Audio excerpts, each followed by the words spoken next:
Today's fitness for football session, we're going to look at conditioning sessions. Okay. So what is the purpose of conditioning sessions? So for me, the purpose of conditioning sessions should be to improve our repeated sprint ability. Okay. What is our repeated sprint ability? So our repeated sprint ability is the ability of us to perform maximal sprints repeatedly with sub-maximal rest.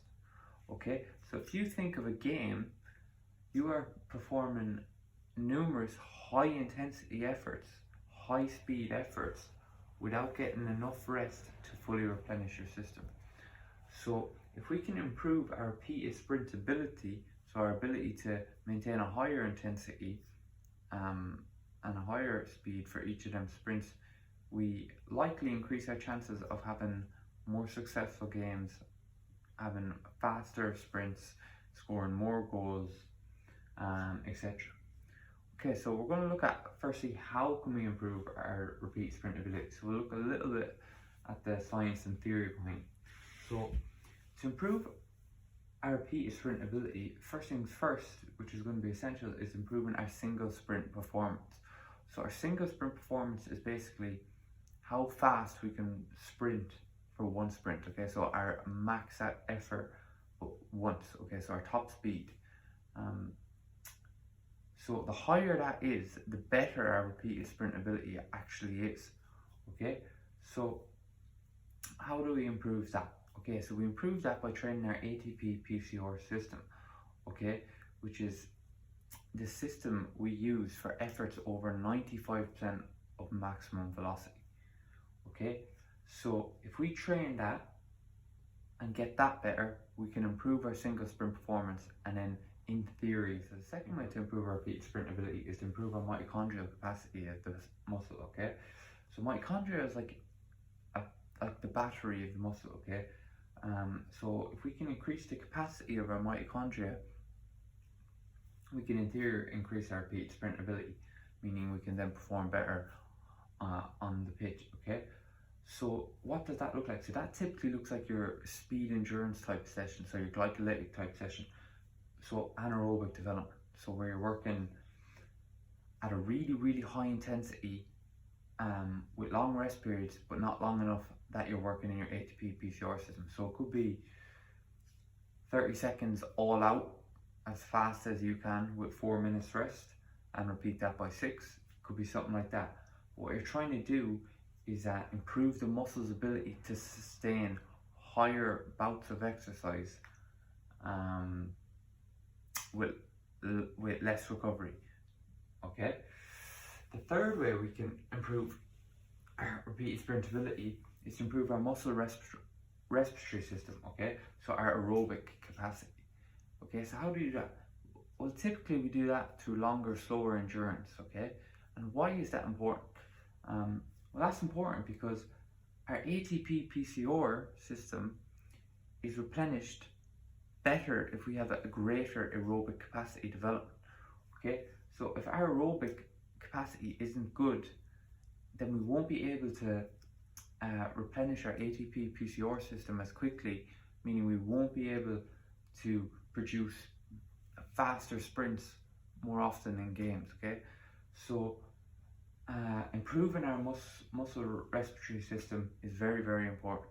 Okay, and we do that through aerobic development. Okay, and the last way we do it is by improving our critical power and critical speed. Okay, so what is critical power? What is critical speed? Okay, so critical speed is essentially the speed you can run at for 30 to 60 minutes. Okay, so the speed you can run at for 30 to 60 minutes, that's like your max speed. That's your max speed you could run at before you started going anaerobic. Okay, and the critical power then is just the time. Okay, so the time you can run at that speed. So how do we improve all 4 of these? Okay, so improving single sprint performance. First things first, we've got to do speed sessions to do that. Okay, how do we improve our speed? Okay, so we need to improve, first things first, our sprint technique. our strength, our rate of force development. Okay, but I won't touch on all that now. But what I will touch on is when you're training your ATP PCR system, you need to make sure you are taking adequate rest between sets. So if you're doing 5 sets of 60 meters, you need to work off a work to rest ratio of 1 to 10 or more. Okay, that is essential in training your ATP PCR system. If you don't take enough rest when you're training this system, you're essentially just going to turn it into a conditioning session, so working on your anaerobic system or your aerobic system. And then the last thing with the ATP PCR system is the efforts need to be above 90% of your top speed, okay? So if you can find out your top speed,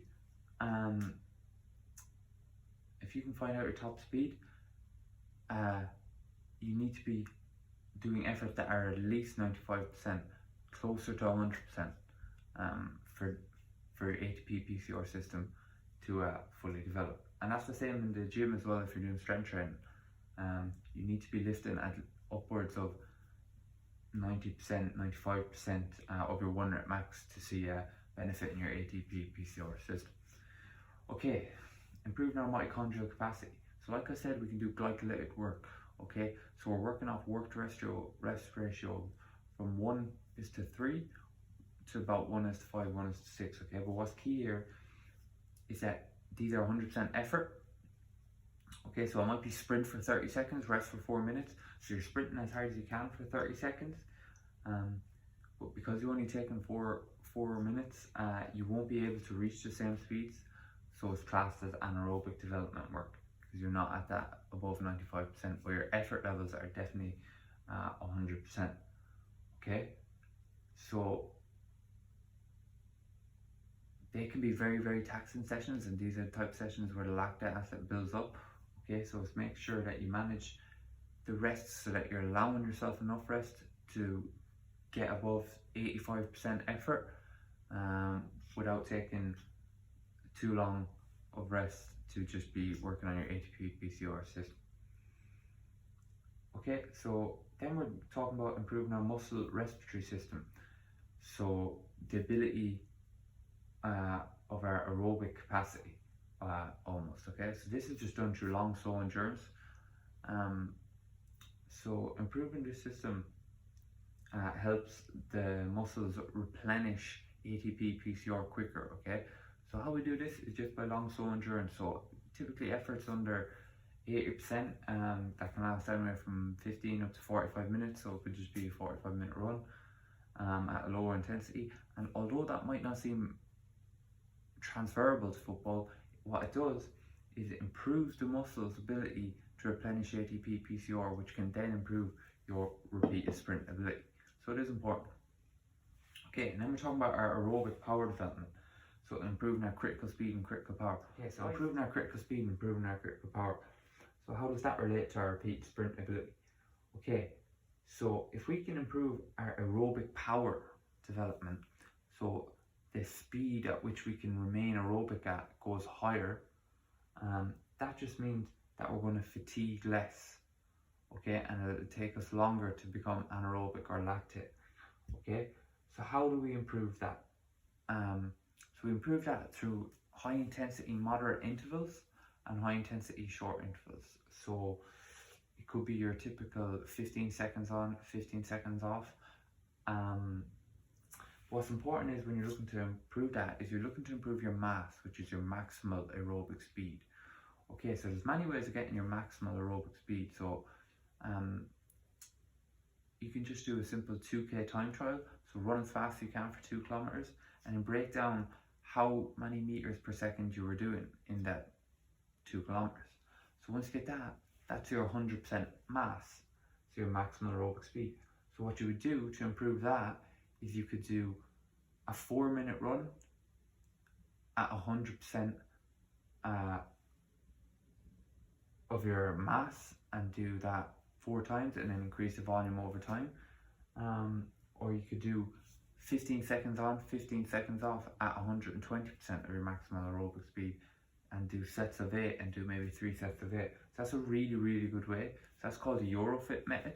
So if you want to look that up, that's a really, really good way of improving your critical speed and critical power. which then will improve your repeated sprint ability, which then will improve your overall football. Okay guys, thanks for watching. I hope you learned something from that.